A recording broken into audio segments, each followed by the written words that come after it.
Synecdoche, New York is the debut film of Charlie Kaufman. Now, I didn't know what to expect. I remember a film school buddy of mine telling me about this film way earlier, because this came out in like 2008. So this one's about Caden. He's a playwright who's doing Death of a Salesman.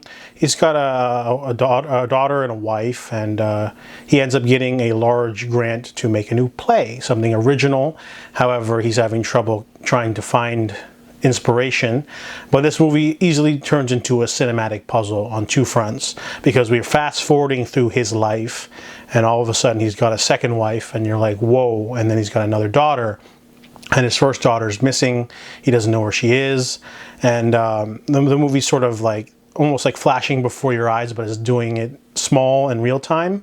So it's really trippy in that front, but also the movie plays around with something else too, because the play that he's writing ends up becoming a life of its own and sort of becoming intertwined with his own life. So he wants to make a play about his own life, so he needs to cast someone. That person starts hanging around and it's like a double of him, and they start repeating sequences and it becomes very confusing. I really didn't know what was going on half the time.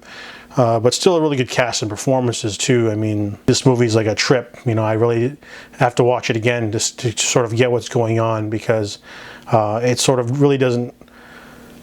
Well, it's one of those movies that's for big boys. It doesn't let you. It doesn't try to like hold your hand and be like, oh, this is what's happening. You know, it's like, no, you don't know what's happening. Maybe this could mean something else.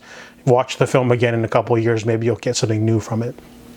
So it's an interesting cinematic puzzle on that regard, but overall, worth checking out. I thought it was intriguing, very similar to other trippy, weird films like Mr. Nobody or The Father. So I give Synecdoche, New York a 6.5 out of 10.